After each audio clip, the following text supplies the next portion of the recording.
నమస్తే, నేను సిరి. ఏపీ మాజీ సిఐడి చీఫ్ అయిన సునీల్ కుమార్ గారి మీద అయితే ప్రభుత్వం అయితే వేటు వేసింది. అసలు ఈ వేటు వెనకాల గల కారణాలేంటి? చాలా వరకు అయితే వినిపిస్తున్న మాటలు ఏంటంటే, అనుమతి లేకుండా చాలాసార్లు విదేశాలకు వెళ్ళారని, ఒక విదేశం పేరు చెప్పి ఇంకో విదేశాల్లో పర్యటించారని, ఇలా చాలా వరకైతే కారణాలు అయితే చూపిస్తున్నారు. ఇంతకీ ఏం జరిగిందనే అంశాన్ని మనకు వివరించడానికి మనతో పాటు ఉన్నారు ప్రముఖ రాజకీయ విశ్లేషకులు లింగమనేని శివరాం ప్రసాద్ గారు. నమస్కారం సార్. సార్, ఇప్పుడు చూస్తుంటే ఏపీ మాజీ సిఐడి చీఫ్ ఎవరైతే ఉన్నారో వారి మీద అయితే ఇప్పుడు ప్రభుత్వం అయితే వేటు వేశారు, సస్పెండ్ చేశారు. ఎందుకు చేశారు, ఏంటి అనేది కూడా చాలా వరకు చర్చనీయాంశమైంది సార్. అసలు దీనికి గల కారణాలు ఏంటి సార్? ఎందుకు చేశారు ఏంటి అనేది క్లియర్గా దాంట్లోనే ఇచ్చారు కదా. సస్పెన్షన్ ఉత్తర్వుల్లోనే ఎక్కడ ఏ సంవత్సరం ఎక్కడికి వెళ్తామని చెప్పి పర్మిషన్ పెట్టుకున్నారు, ఎక్కడికి వెళ్ళారు చెప్పకుండా, ఎక్కడికి వెళ్ళారు గవర్నమెంట్కి చెప్పకుండా, ఒక దేశానికి వెళ్తానని ఇంకో దేశానికి వెళ్ళటం, ఇవన్నీ క్లియర్గా ఇచ్చారు కదా. ఇచ్చిన దాంట్లోనే ఎక్కడి నుంచి ఎక్కడికి వెళ్తానని, ఏ దేశానికి వెళ్తానని ఇంకో దేశానికి వెళ్ళాడు, ఇవన్నీ ఇచ్చారు. దాంతోపాటు ఆయనకు ఒక ఎన్జిఓ ఉంది, దాని ద్వారా మత మార్పిడి చేయిస్తున్నారని ఒక అపవాదు కూడా, అదే నిజమో కాదో తెలియదు కానీ ఒక జనాల్లో ఒక సందేహం ఉంది.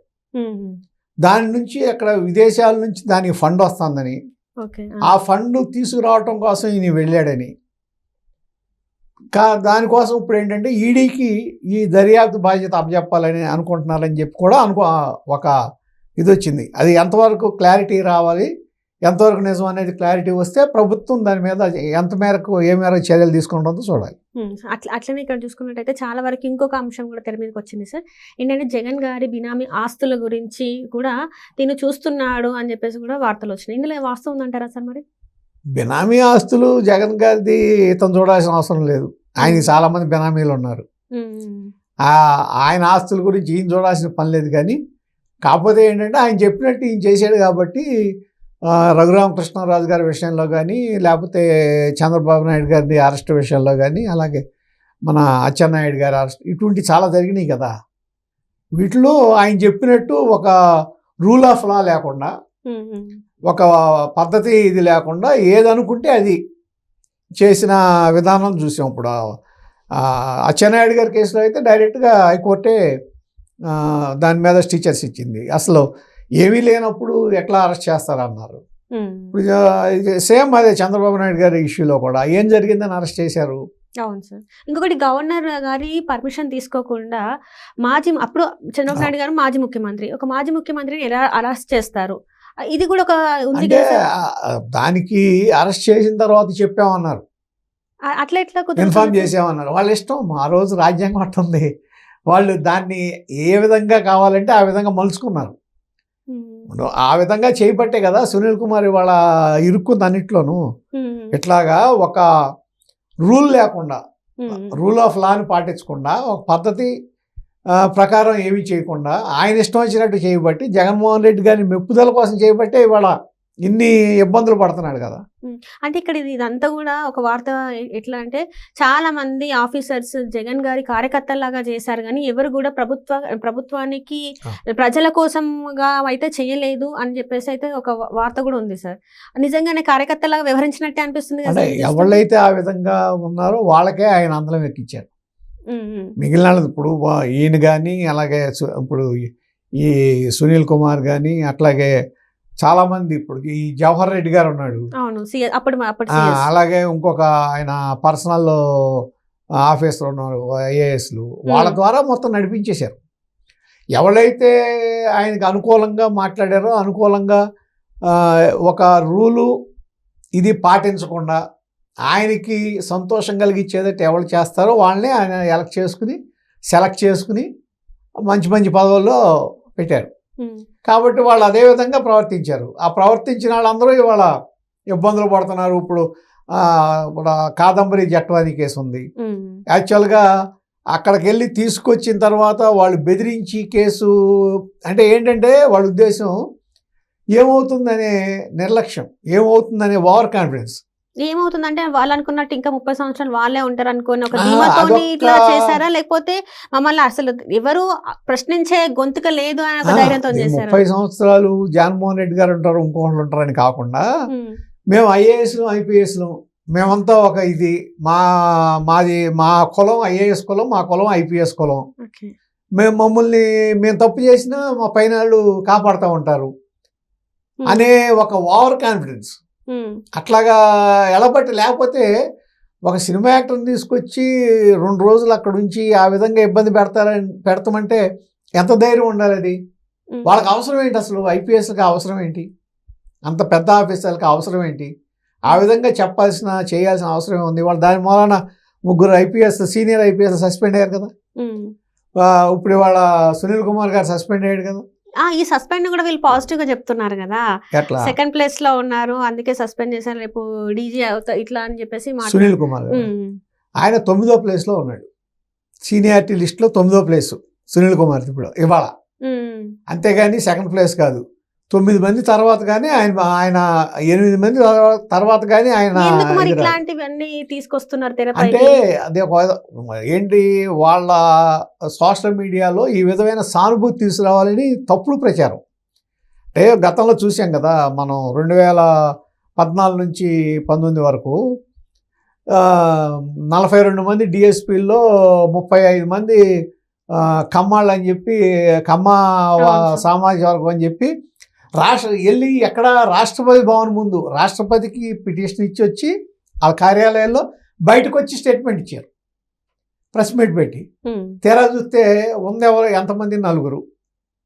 అంటే ఆ అబద్ధాలని నిజం చేయగలం, అబద్ధం ఆడితే నమ్మించగలం అనే ఉద్దేశం వాళ్ళకి బాగా నాటుకుపోయింది. అంతేగాని సిచ్యువేషన్ మారింది.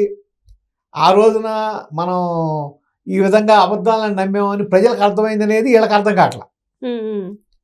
ఒకసారి మోసపోయిన తర్వాత ఆ మనిషి క్రెడిబిలిటీ పోయింది కదా.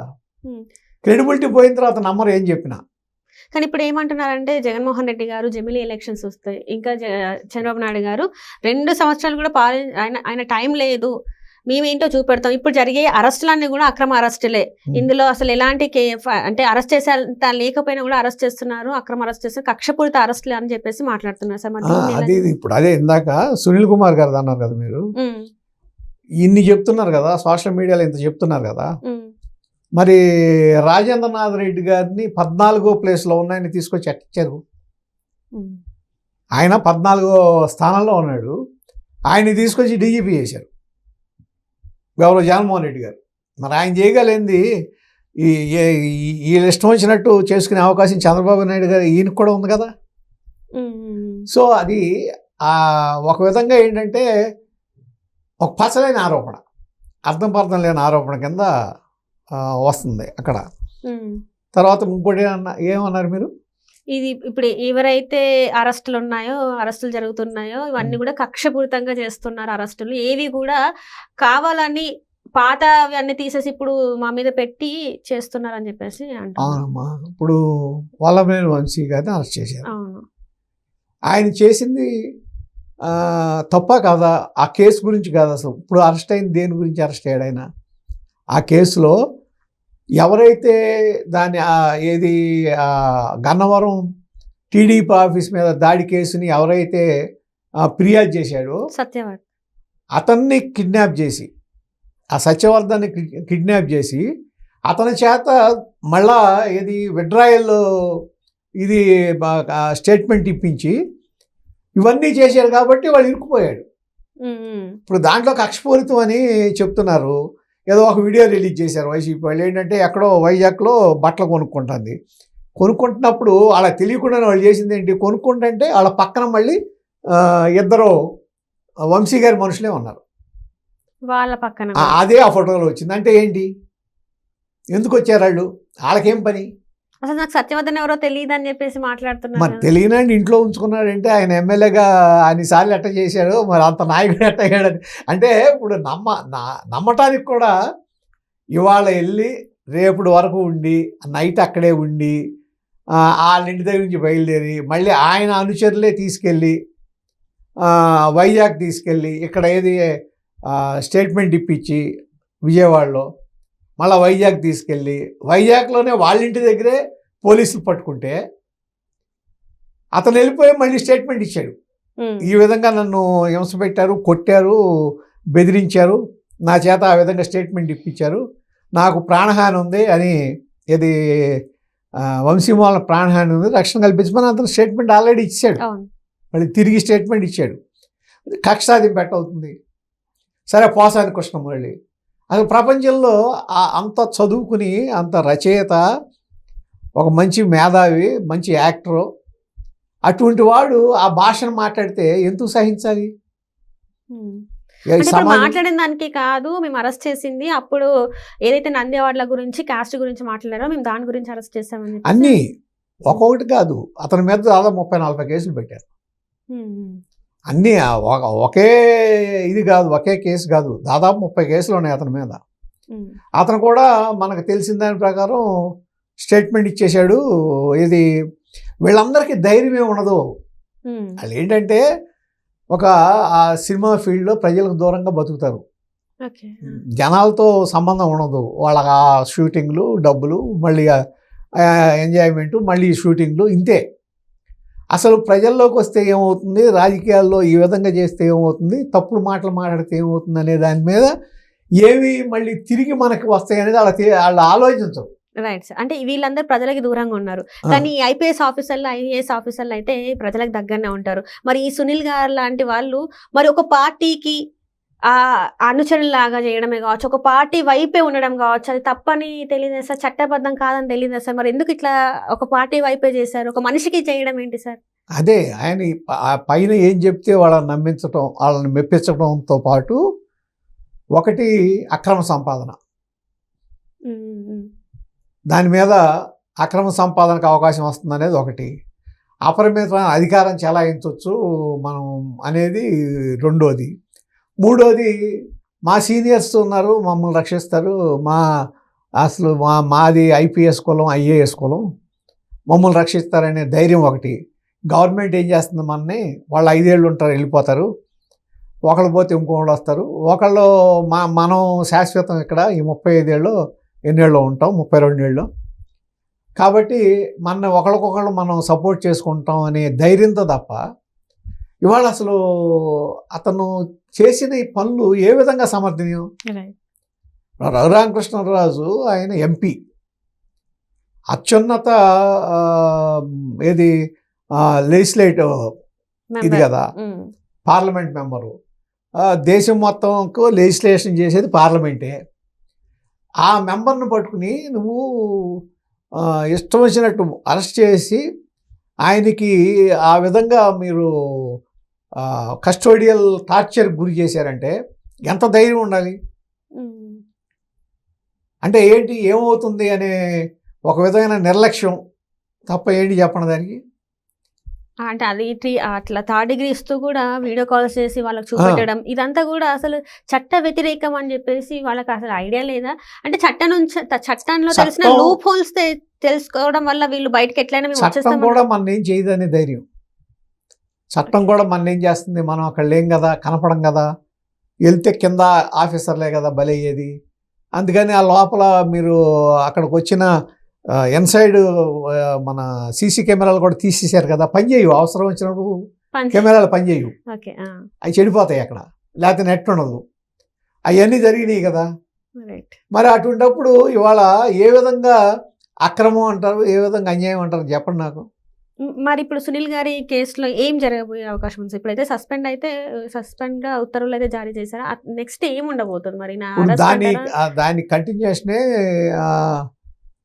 అప్పుడు ఇంకొక ఆయన్ని పిలిపించారు కదా, ఇది బీహార్ క్యాడర్కి వెళ్ళిపోయిన ఆయన ఐపీఎస్ ఆఫీసర్, ఆ టైంలో ఇక్కడ ఉన్నారు, అతన్ని పిలిపించారు ఇవాళే అనుకుంటా, దాని మీద అతన్ని విచారణ చేస్తున్నారు. దాన్ని బట్టి ఆ RRR గారి కేసులో మాత్రం సునీల్ కుమార్ గారు ఖచ్చితంగా బుక్ అవుతాడు నా ఉద్దేశం అయితే.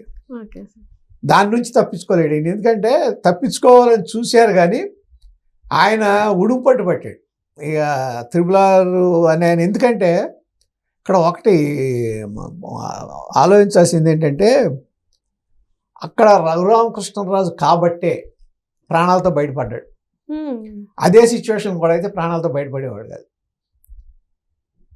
అసలు అవకాశం ఉండేది కాదు, ఖచ్చితంగా హార్ట్ అటాక్ వచ్చి పోయాడు అనేవాళ్ళు అంతే, వేరే వ్యక్తి అయితే.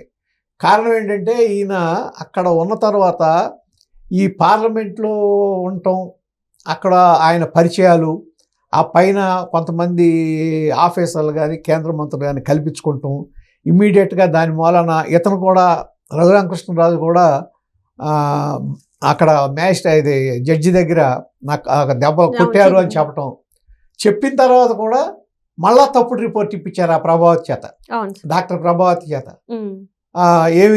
ఏం లేదు పెద్ద ఇదేం కాదని, మళ్ళా దాని మీద ఆయన ఇమ్మీడియట్గా పెట్టుకుంటే హైకోర్టుకి, అక్కడి నుంచి సుప్రీంకోర్టు నుంచి వచ్చినట్టు ఉంది అనుకుంటాం. నాకు అంటే సబ్జెక్టు కరెక్షన్ సుప్రీంకోర్టు అనుకుంటా. ఇమ్మీడియట్గా మిలిటరీ హాస్పిటల్ తీసుకెళ్ళి చేయమని చెప్పిన తర్వాత అప్పటికి బయటపడ్డాడు ఆయన. మిలిటరీ హాస్పిటల్కి వెళ్ళిన తర్వాతే ఆయన లైఫ్ సేవ్ అయింది. అక్కడ కూడా మొన్న కూడా చెప్తున్నాడు ఆయన, తీసుకొచ్చిన ఎస్ఐ అక్కడే ఉన్నాడంటే వెళ్ళకుండా. మిలిటరీ హాస్పిటల్లో ఇదంతా అయిన తర్వాత వాయిని మళ్ళీ అరెస్ట్ చేద్దన్నారు కదా, బయటకు వచ్చి చూస్తే ఎస్ఐ వీళ్ళు ఉన్నారంటే ఏంటంటే మళ్ళీ అరెస్ట్ చేయాలంటున్నారంటే అందుకని ఉన్నా అని చెప్పాడండి. అంటే ఎంత తీవ్రమైన ప్రయత్నం చేశారు అతన్ని తీసుకోవడానికి. ఒక ప్రజాప్రతినిధిని, అత్యున్నత స్థానంలో ఉన్న ప్రజాప్రతినిధిని ప్రజాస్వామ్యంలో అప్రజాస్వామికంగా ఈ విధంగా పోలీసులు ఎలిమినేట్ చేయాలని చూశారంటే అసలు అది రాజ్యాంగం ఏమనుకోవాలి, ఇదేం రాజ్యం అనుకోవాలి. అది ఆయన వల్లనే అయింది. బికాజ్ ఆఫ్ రఘురామకృష్ణరాజు, ఆ మనిషి, ఆయన పట్టుదల. ఆ టైంలో వాళ్ళ ఫ్యామిలీ కూడా ఢిల్లీలో ఎవరి దగ్గరికి వెళ్ళాలో ఎవరిని మాట్లాడి ఇవన్నీ చేయటం, తెలుగుదేశం పార్టీ కూడా ఆ టైంలో అండగా నిలబడటం, అక్కడ ఉన్న తెలుగుదేశం పార్లమెంట్ సభ్యులు కూడా ఇమీడియట్గా రెస్పాండ్ అవ్వటం, వీటిలన్నిటి మూలన ఆయన సేఫ్గా బయటపడ్డాడు. లేకపోతే మాత్రం పరిస్థితి చాలా ఘోరంగా ఉండేది. Right. Thank you so much.